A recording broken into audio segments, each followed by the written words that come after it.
जय जिनेन्द्र। संत शिरोमणि चार्य चक्रवर्ती आचार्य गुरुवर 108 विद्यासागर जी महाराज की जय। समस्त आचार्य संघ की जय। आज हमारे साथ में बाल ब्रह्मचारी संजीव भैया कटंगी वाले, वह अपने कुछ आचार्य जी के प्रति अपने विचार रखेंगे। भैया जी वंदना। विजित मदन के तुम निर्मलम निर्विकारम, रहित सकल संगम संयमासक्त चित्तम, सुनय निपुण भावम ज्ञाति तत्व प्रपंचम, जननु मरणु भीतम सद्गुरुम नौमि नित्यम। आचार्य भगवान के चरणों में बारंबार नमोस्तु करता हूँ। सर्व संघ के चरणों में बारंबार नमोस्तु निवेदित करता हूँ। विगत दिनों से आचार्य महाराज के चरणों में रहने का सौभाग्य प्राप्त हुआ। एक प्रसंग ख्याल कराता हूँ। आचार्य महाराज ने एक दिन हमसे पूछा, ब्रह्मचारी जी सम्यक्त्वम चा, इसका क्या अर्थ है? मैंने पहले तो हाथ जोड़ के निवेदन किया, गुरुजी आप ही बता दीजिएगा। गुरुजी ने फिर से कहा, बोलो। मैंने कहा, सम्यक दृष्टि जीव वैमानिक देवों में ही उत्पन्न होता है। आचार्य ने कहा डन। मैंने भी अंगूठा उठा करके कहा डन। आचार्य ने क्या बोला जरा गौर से सुनना। मीठी मीठी तालियां बजाते हुए आचार्य महाराज ने कहा, अब तो पक्का हो गया, मैं तो वैमानिक देव ही बनूंगा, लेकिन मैं स्वर्गों में नहीं रहूंगा, मैं तो सीमंदर स्वामी के समो शरण में रहूंगा। मैंने कहा युगमंदिर के पास भी रहेंगे? बोले युगमंदिर के पास भी रहूंगा, मैं तो बाहु और सुबाहु के पास भी जाऊंगा। मैंने कहा 20 तीर्थंकर के समो शरण में जाएंगे? आचार्य जी बोले ना ना, मैं तो सीमंदर स्वामी के पास ही अपना पूरा समय व्यतीत करूंगा। आगे और क्या बोला, वहाँ से मैं तो मनुष्य बनूंगा, अल्पायु में दीक्षा ले लूँगा, मैं तपस्या करूँगा, कर्मों को काट करके मैं तो सिद्ध भगवान बन जाऊँगा। आचार्य मीठी मीठी तालियां बजाते हुए उद्गार अपने प्रकट करते रहे। मैंने झट से कहा, आचार्य जी अब तो पक्का है, आप अपने मुख से जो बोलते हो ना वो हो ही जाता है, आप बहुत जल्दी भगवान बनेंगे। पर आचार्य जी हमको भूलना नहीं, हम लोगों को भूलना नहीं, अपने पास बुला लेना। आचार्य ने कहा ओम शांति। वाकई ये तय है, हमारे आचार्य महाराज ऐसे महान थे। कुछ लोग तो जन्म से महान होते हैं, कुछ पर महानता थोप दी जाती है, लेकिन कुछ महानता अर्जित करते हैं। आज जिस व्यक्तित्व का हम यहाँ पर स्मरण कर रहे हैं वो जन्म से महान नहीं हुए, उनके शिष्यों ने उन्हें महान नहीं बनाया, किसी ने उन पर महानता नहीं थोपी, बल्कि उन्होंने अहिंसा के क्षेत्र में, राष्ट्र हित के क्षेत्र में, धर्म और दिगंबर जैन संस्कृति के उद्धार में जो मानवीय कार्य किए हैं, जो अद्भुत कार्य किए हैं, जिनके कारण दुनिया उनके चरणों में आज नतमस्तक है। धन्य सदलागा की वह भूमि जिसने अपने गुलशन में विद्याधर जैसे पुष्प को पल्लवित किया। कृतज्ञ है वह तिथि, कृतज्ञ है वह समाधि मरण की वह तिथि जो आज स्वर्ण अक्षरों में इतिहास में अंकित हो गई। आचार्य महाराज हमारे बीच में नहीं हैं।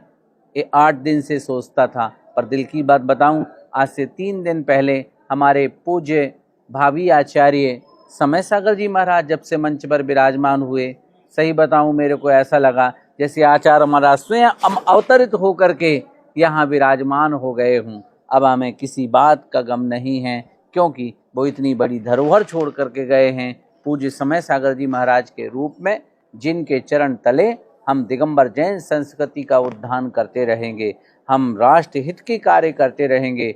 अभी कुछ करता था तो डर लगता था ऐसा कुछ ना हो कि आचार्य को देखने में आ जाए, ऐसा बोलता था तो मैं भयभीत होता था ऐसे शब्द ना निकल जाएं गलत कि आचार्य सुने डांट सकें। पर अब बताऊं आप सबको, अब हम और सतर्क रहेंगे, क्योंकि अभी तक तो वो 2 कानों से सुनते थे और 2 आंखों से देखते थे, अब तो वो अपने अवधि ज्ञान से देख रहे हैं और जान रहे हैं। अब हम आपको विश्वास दिला रहे हैं, हम सभी शिष्यगण विश्वास दिला रहे हैं। अब हम और सतर्कता के साथ जीवन जिएंगे और जिन शासन की प्रभावना में अपना तन मन अर्पित कर देंगे। आचार्य महाराज के जो सोच थे, आचार्य महाराज के जो विचार थे और आचार्य महाराज के जो रह गए हैं अधूरे काम, वो मिल कर के करेंगे हम सब पूरे। और हमें विश्वास है कि दिगंबर जैन संस्कृति की आगामी काल में ऐसी अद्वितीय प्रभावना होने वाली है, भूतो न भविष्यति। एक प्रसंग और ख्याल कराता हूँ। 26 जनवरी को आचार्य महाराज के चरण में एक भाई ने सवाल किया, आचार्य जी भक्त प्रत्याख्यान के बारे में आपने क्या सोचा? बड़ा गजब उत्तर दिया आचार्य महाराज ने, ध्यान से सुनना। आचार्य जी ने कहा, भक्त प्रत्याख्यान के 3 अर्थ होते हैं। एक होता है शिष्यों का त्याग, एक होता है भक्तों का त्याग, और एक होता है राग द्वेष का त्याग और भोजन का क्रमशः त्याग। ये प्रक्रिया मेरी तो बहुत पहले से चल रही है। आचार्य जी ने कहा, एकत्व वितर्क आत्मा का तत्व चिंतन करने में मेरा उपयोग लगा हुआ है। मैं पूर्ण सजग हूँ और मैं सावधान हूँ। आचार्य महाराज ने एक और अद्भुत वाक्य बोला, समाधि ली जाती है, बताई नहीं जाती। आचार्य महाराज अनियत बिहारी थे, कहीं जाते थे किसी को बताते नहीं थे, कोई कार्यक्रम होता था तो उसका वचन नहीं देते थे, पर हमें ये ज्ञात नहीं था कि वो समाधि भी इसी प्रक्रिया से कर लेंगे। देखो ना, समाधि ले तो ली थी, किसी के सामने ये बात आई नहीं, वो चाहते भी नहीं थे। और ठीक भी है, यदि जन सामान्य को ये बात ज्ञात हो जाती कि हमारे भगवान समाधि की साधना में लगे हुए हैं, तो मैं आपको बताऊं, विश्व के कोने का ऐसा कोई श्रावक नहीं बचता जो इस स्थल पर नहीं आता। फिर व्यवस्थाओं को कौन संभालता?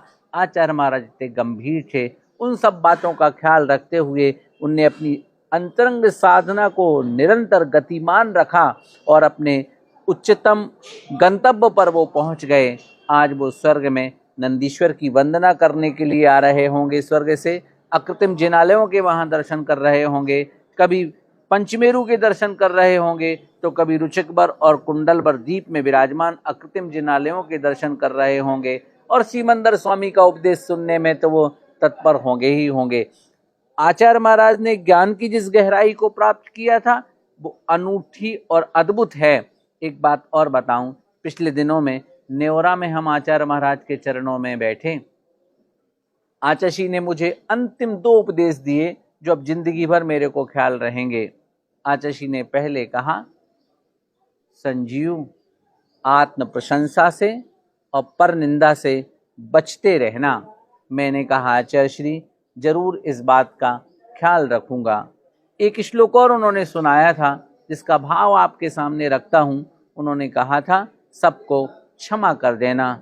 करोड़ों पुष्प चढ़ाने से जितना पुण्य मिलता है उससे लाख गुना फल एक स्तोत्र के पढ़ने से लगता है। एक स्तोत्र के पढ़ने से जितना फल मिलता है, जप करने से उससे लाख गुना फल मिलता है। करोड़ों जप करने से जितना फल मिलता है उससे अनंत गुना फल किसी की गलती को क्षमा कर देने में लगता है। मैंने आचार्य जी से कहा, पर्युषण के व्याख्यान में कई वर्षों से व्याख्यान कर रहा था, बात पकड़ नहीं आ रही थी। आज आपका उपदेश हृदय में स्पर्श किया है, मैं ज़रूर इस बात का ख्याल रखूँगा। मैं क्या बोलूँ, शब्द बांध करके आचार्य महाराज की महिमा गाना संभव नहीं है, पर बस इतना ही कहता हूँ, आचार्य महाराज जिन बातों को हम सबको सिखा गए हैं वो सब हमें आगे बढ़ाते चले जाना है। अपने व्रतों का अच्छी तरह से पालन करना है, जिससे हमारी भी आत्मा का कल्याण हो और आप सबकी भी आत्मा का कल्याण हो। इसी मंगल भावना के साथ आचार्य महाराज के पावन चरणों में बारंबार नमोस्तु निवेदित करता हूँ। इस बात का तो गम है कि आचार्य महाराज के हाथों से मुझे दीक्षा नहीं मिल पाई, लेकिन आचार्य महाराज ने जो 8 प्रतिमा के व्रत दिए हैं उनका पालन भी अगर अच्छे तरीके से करते रहेंगे तो मुझे उम्मीद है मेरी आत्मा में पवित्रता अवश्य आएगी, मेरी आत्मा पवित्र बने। इसी मंगल भावना के साथ में आचार्य महाराज के चरणों में बारंबार नमोस्तु निवेदित करता हूँ। आचार्य आप जहाँ भी हो मेरा भावपूर्ण नमोस्तु स्वीकार करिएगा, और कोई गलतियाँ हमसे हो गई हों आचार्य महाराज हमें क्षमा करिएगा। नमोस्तु आचार्य जी, नमोस्तु आचार्य जी, नमोस्तु आचार्य। बोले संत शिरोमणि चार्य चक्रवर्ती आचार्य गुरुवर 108 विद्यासागर जी महाराज की जय। समस्त आचार्य संघ की जय। भैया जी वंदना वंदना वंदना।